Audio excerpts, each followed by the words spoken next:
Hi there, welcome back to As Reviews. It has been a while, but we're not here to talk about that. What we're here to talk about today is the IPV3 Li by Pioneer4you. It is a 165 watt box mod, series battery configuration, has temperature control, it's made from aluminium, and overall it's a very nice mod. It's available from enterfiremods.co.uk for £69.99. And there is also a free shipping option, so it works out to be quite a good deal. So the original IPV3, there was a couple of niggles for me, and I had the version that didn't have the charge port, so that wasn't an issue. The main issues for me was it had a touch sensor that didn't work. There was no electronics underneath it, and the fire button was one of the small ones, like the wattage up and down buttons. But on this version, as you can see, it's a bigger fire button, and the wattage up and down buttons are also slightly larger. And then the main thing is that we now have a slide off rear door for changing the batteries. So really, there's not much I don't like about this mod, and there's a lot that I do. So I'm going to take a little vape. I'm going to get down into the video. And I'll also be showing you how to do the 200 watt upgrade.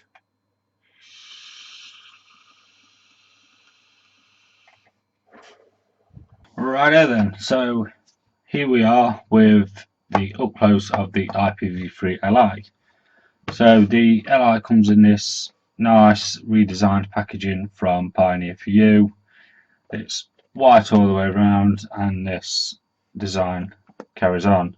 You'll notice up here we have a black dot. That's just saying that the version I have is black. That's pretty much it for the front. On that side, not really much, and then on this side it tells you that we've got an LED screen, dual 18650 batteries, so these are series in this mod, and it says mini USB charger, which isn't for charging, it is purely for updating the firmware. Over on the back of the box we do have a little bit of spec. So IPV3 Li 10 watt to 165 watt. Will be, as I say, we're going to do the update later on in this video, and it tells you what's included and some logos and a caution at the bottom, along with some more of that pattern.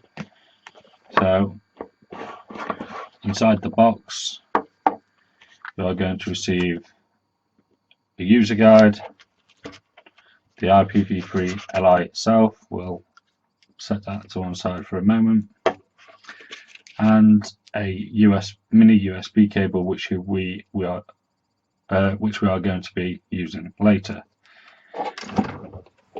So we'll put that away, and we will sit the device down and take a quick look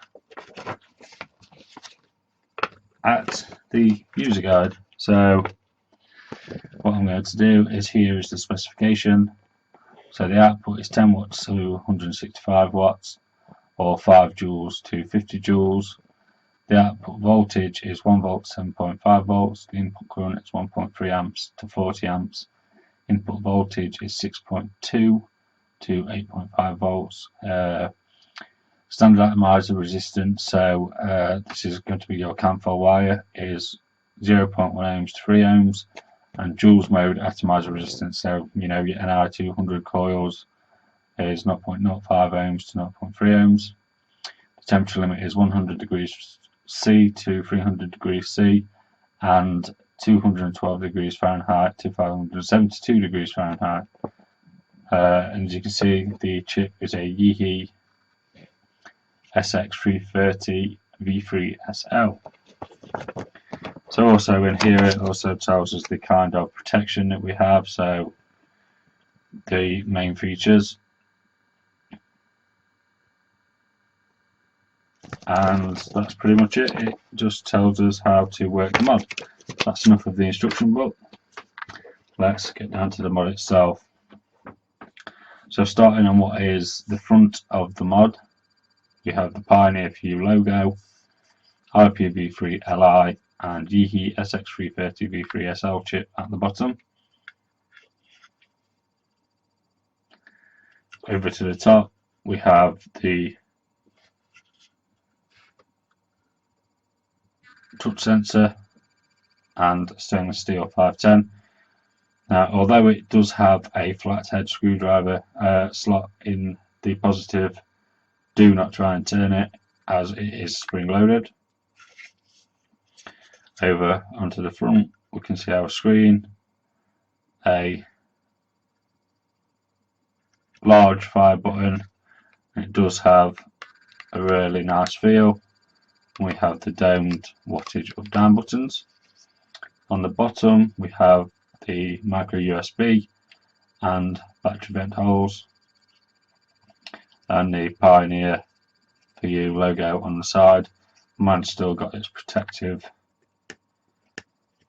bit on. Let's see if we can take that off.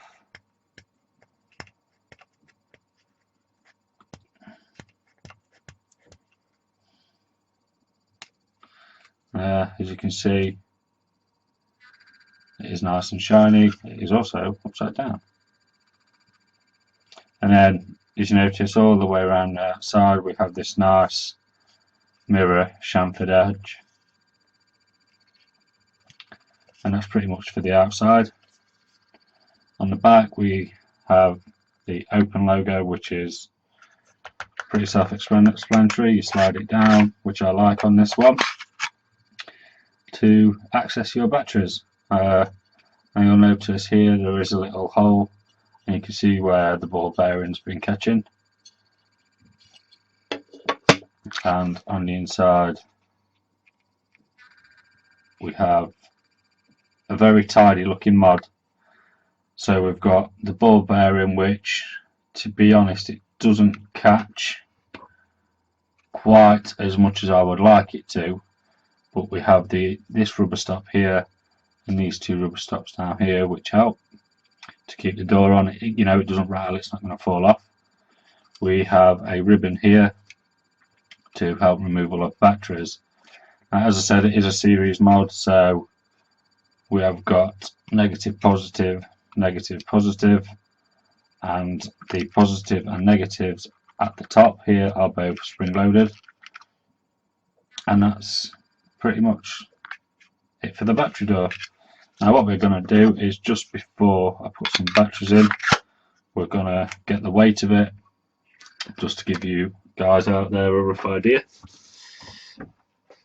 So we're going to pull in the scales. I'm going to have those set to grams. And the mod comes in at 147, 146 grams without batteries. Obviously, once you add batteries, which I'm going to do now, then, as I say, you want your ribbon over, you want to take your batteries. Obviously this is the negative side, you want to push down against it. Oh, sorry, I was off camera. So you want to push down against the spring, and same on the positive, push and then push down, and then simply slide the door in, push it into place. So the mod with batteries in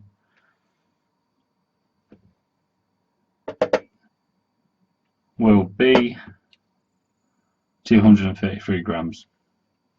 So that's enough of the scales.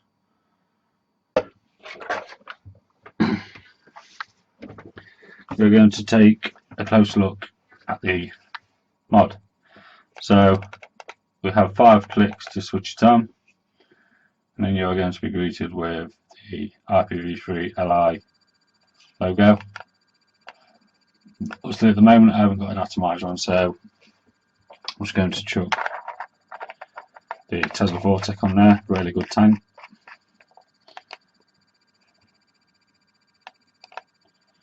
And now hopefully you're going to be able to see this without too much reflection. which it doesn't want to focus. So let's see if we can.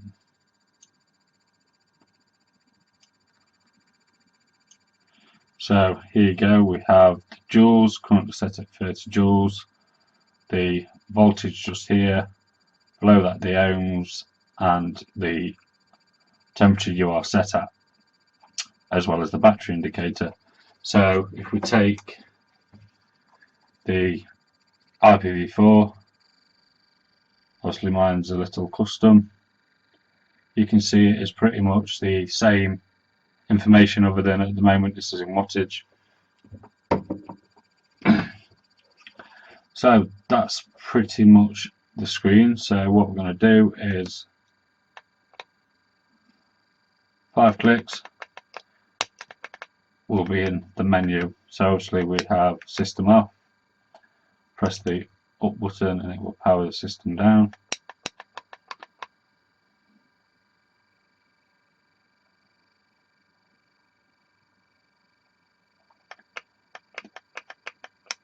Five clicks again. So to cycle through the menu, press the power button. So the next one is mode.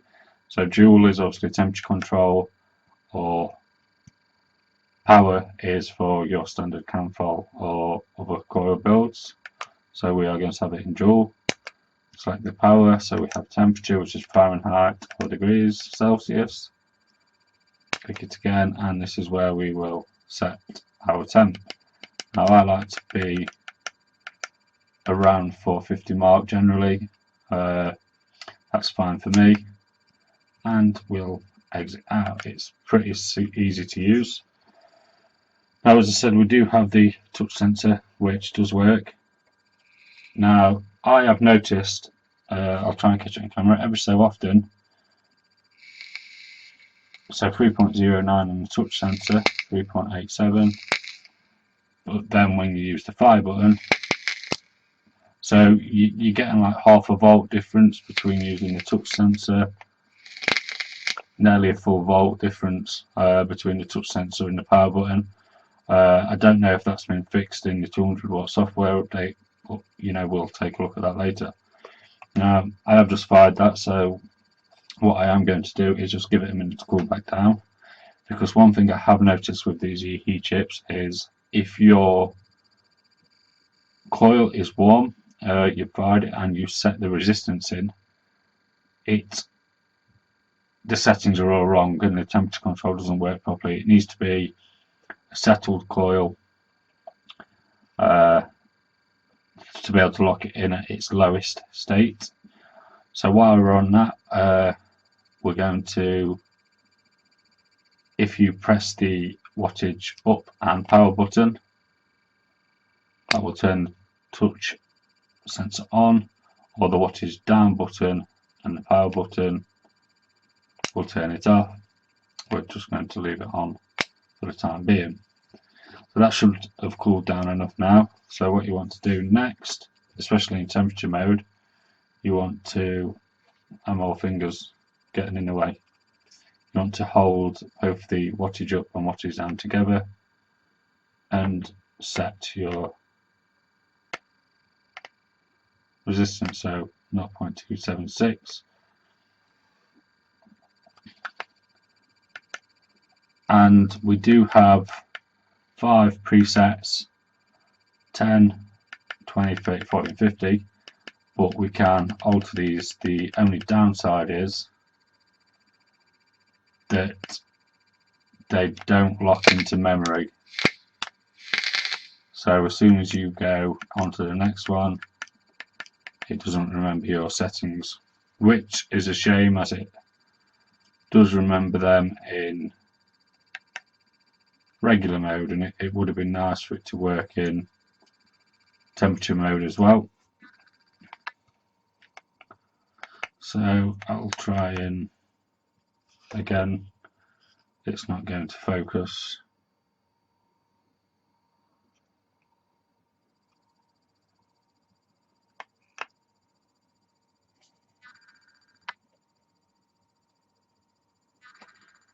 I'll see if I can get it to show you what happens when we get a dry coil.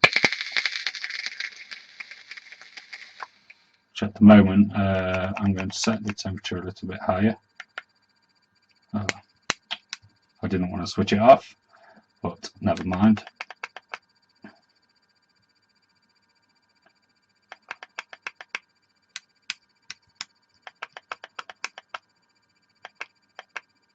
So we're going to set it at 500.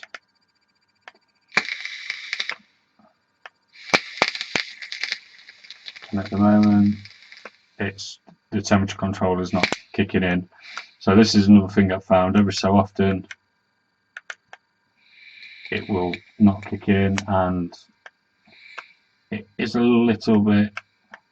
I mean, the coils on here do wick really well as well.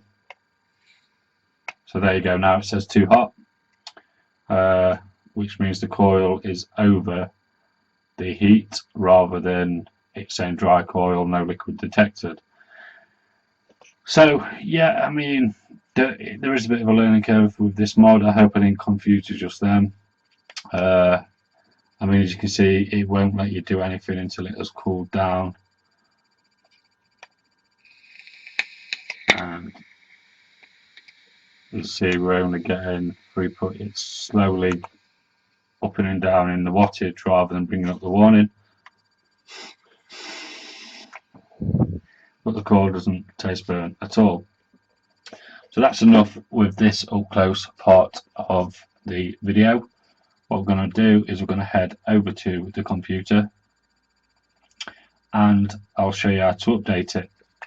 But before you do that, what you want to do is take your atomizer off.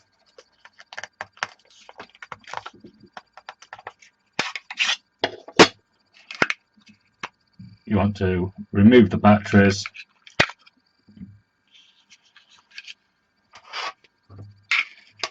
Plug in your micro USB and then head over to your computer and plug it into there. So I'll see you in a minute. Okay guys, so to update your IPV3 Li, what you're going to need to do is head over to Pioneer4you.com. I will leave the links in the description. You will go to download and product upgrade, as they still haven't learned how to say the word upgrade. You will click on that and you will see the IPV3 Li 200 watt file just there. You want to click that to download it and save it to wherever you want to save to. I've already downloaded it, and then you want to click just here the new SXI upgrade package, and then you want to do the same. You want to download that file and save it to the same place. I have them both, so I don't need to do that. So what we're going to do is, the first thing is install the SXI software. So just double click it to open it up and let it do its thing. Accept the terms and conditions, just click next, install, click yes, and then just click the finish button. Then you will be greeted with this shortcut. What you want to simply do is double click, and as I said to earlier, remove the batteries from the mod and connect the IPV3 Li by USB to the computer. So the first thing we are going to need to do is click connection, then install the driver. And as you can see here, my device is plugged in, so it's recognized as the SX300 SL, and all you need to do is click install driver.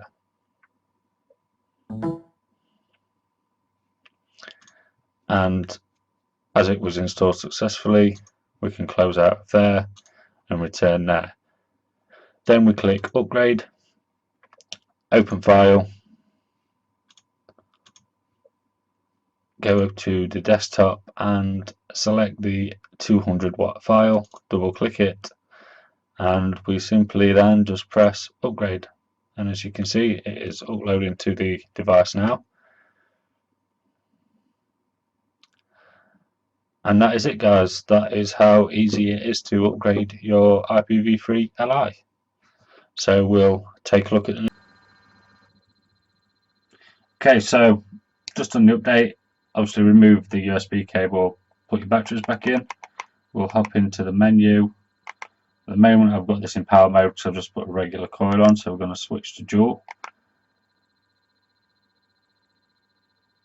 And you will notice we now have a new menu, and this is to select between both NI200 or titanium coils.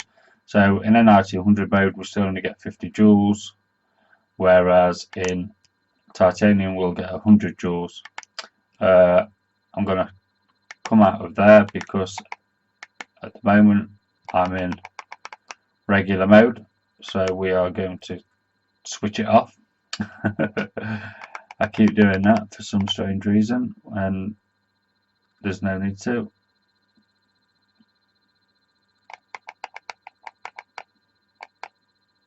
I'm going to go to power mode, and we're going to exit. Now, what I was saying about, you can't really see it, but this is M1. See if I can get it to. So in regular mode, I can edit that, hit the fire button to save it, go through the other menus, and there you see the 200 watts. So if I save 30.7, hit the fire button, that's memory 1.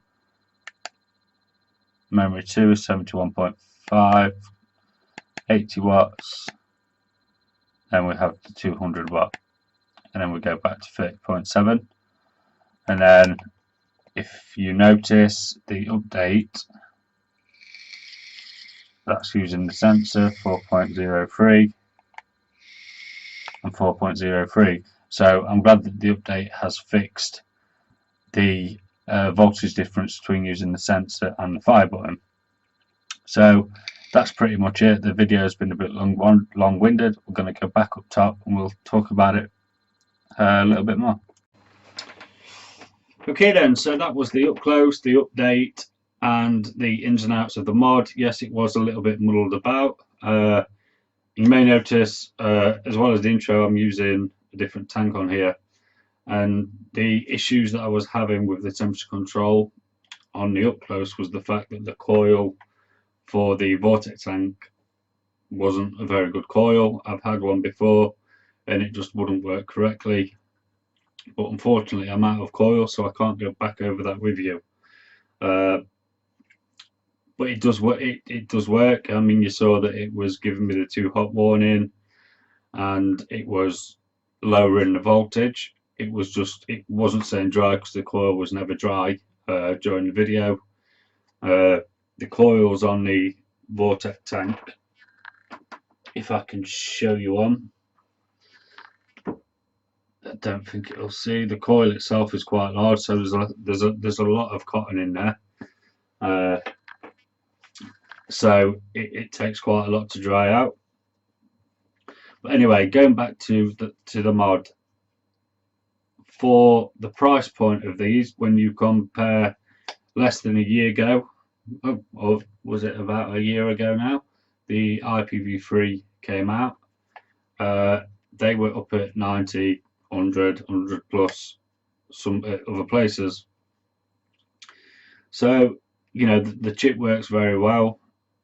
It's just a pity that my coil wasn't a very good coil. And with the 200 watt upgrade, it works really well. As you saw from the video, it fixed the voltage difference between using the sensor and using the fire button, which is good. I mean, that's one thing that Yihi are really good at. They try to get updates out to fix any issues with the chips. But I mean, overall, I've not really got any complaints about the mod. You've just got to remember to set your resistance in while the mod's cold, and then you'll be fine from there. I mean, if I could change anything about it, it would be that the memory settings don't stay in temperature mode. But hey, you know, as long as it's switched on and you don't click the button up or down to change the memory, it's going to keep them settings. Actually, it'll keep them settings if you switch it off as well. So it just doesn't save in that memory bank. But overall, I mean, the device is built very well. I feel that it's actually built better than the original IPV3. And I did have one, and I much prefer this. The fact that we can now swap the batteries out so easily, we don't have to carry a screwdriver around. If we know our battery's going to get low or we're going out anywhere, we can just slide off the door and you know, pop them out. The screen's very bright, which is what I like to see. Obviously, the IPV4 that had that weird mirror over there, which I'm glad they've done nothing like this on this and they've kept it to this design. But yeah, I mean, it is a fantastic mod. It just works, and Yeehee chips are getting better and better. So just I can't really say anything bad about the mod at all. It's just all good. I mean, you know, we've now got 200 watts. I won't vape at 200 watts. I'll not be showing you any high wattage vaping on this mod, but I just wanted to get the video out for you guys because it has been a while, and obviously I've still got subscribers that keep watching my videos. Sorry, it's been a bit all over the place. Quite a lot to cover, and I was trying to keep it as short as possible, and then I was tripping up over my words. So anyway, that's enough waffling on from me. I'm going to have a quick vape, and we'll cut the video out.